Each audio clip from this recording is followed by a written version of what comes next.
Demi Allah, Allah tidak akan mengampunimu. Allah tidak akan memasukkanmu ke surga.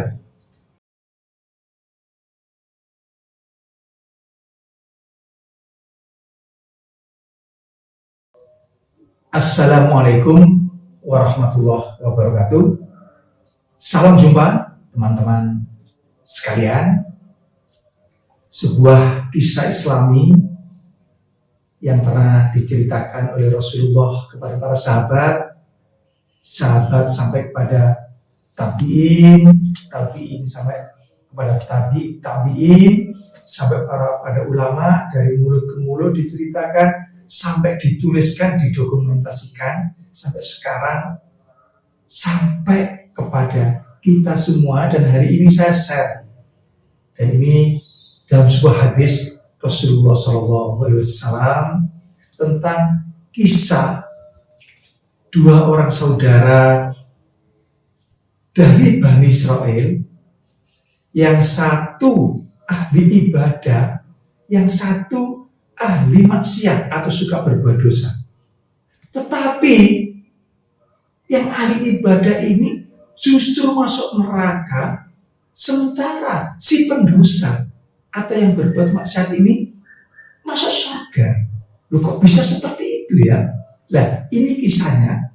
Jadi menceritakan tentang dua orang saudara dari kalangan Bani Israel.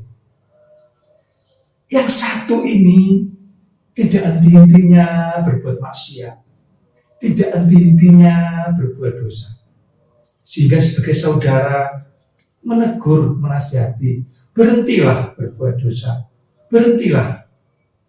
Tetapi nasihat, peringatan yang disampaikan saudaranya, ibaratnya kalau bahasa kita ini, masuk telinga kanan, keluar telinga kiri, nggak ada bekasnya sama sekali, tidak digubris, tidak diperhatikan, dianggap angin lalu.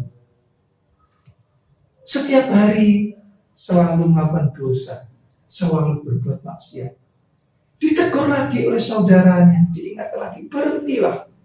Tetapi masih juga dilakukan. Nah, inilah suatu perbedaan yang begitu ya kontras dari dua saudara, yang satu ahli ibadah, yang satu berbuat dosa. Dan ini diceritakan oleh Rasulullah yang sampai hari ini kepada kita semua. Sehingga si saudara yang berbuat dosa itu sampai terucap, karena mungkin sudah bosan dinasihati oleh saudaranya, sudah tidak mau lagi diingatkan, sampai terucap kata-kata dalam hadis itu. Ketika saudara yang ngomong, berhentilah, dijawab spontan oleh saudara yang berbuat dosa itu, tinggalkan aku bersama Tuhanku. Apakah kau diutus untuk mengawasi aku? Jawabannya. Lalu saudaranya pun menimpali yang ahli ibadah itu. Demi Allah, Allah tidak akan mengampunimu. Allah tidak akan memasukkanmu ke surga. Terucap kata-kata seperti itu. Nah, cerita ini tertuang dalam sebuah hadis sahih yang diriwayatkan oleh Abu Daud dan Imam Ahmad. Di ujung hadis tersebut diceritakan tatkala keduanya meninggal dunia, keduanya pun dikumpulkan di hadapan Allah di akhirat. Allah bertanya kepada sang ahli ibadah, di mana Allah mengatakan, apakah kau telah mengetahui tentangku?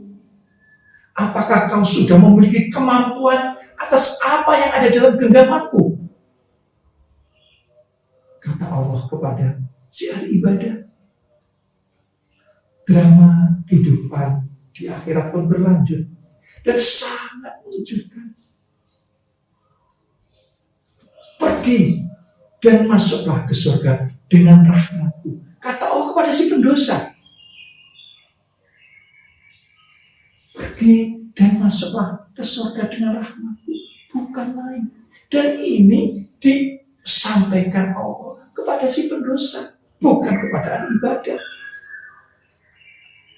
Sementara kepada ibadah, Allah mengatakan, wahai malaikat, kirimlah ia menuju neraka. Masya Allah.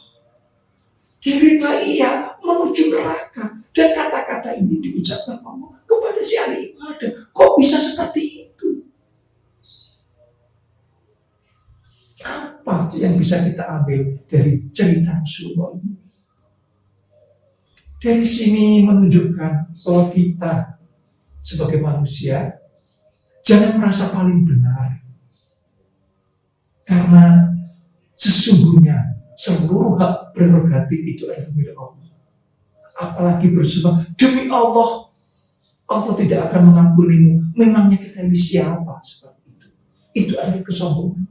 Apalagi sudah memvonis seseorang, kamu masuk surga atau kamu masuk neraka. Janganlah kita seperti itu.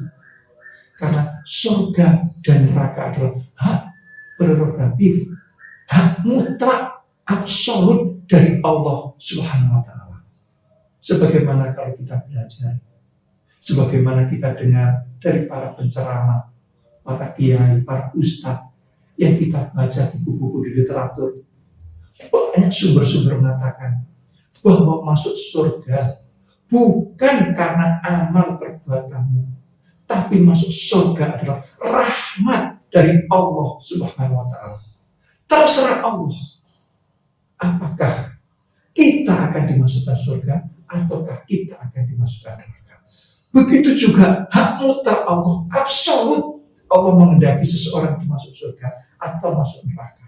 Kita gak boleh mendahului bahwa Anda masuk surga, bahwa Anda kafir, Anda masuk neraka. Tidak boleh seperti itu, karena itu adalah suatu kesombongan mendahului hak Allah. Teman-teman sekalian, dari cerita Rasulullah ini dapat kita ambil pelajaran bahwa kita janganlah sombong, janganlah takabur, janganlah memvonis atau menghakimi orang lain dengan mengatakan surga atau neraka. Apalagi Allah tidak akan mengampunimu. Ingat, ampunan Allah itu maha luas.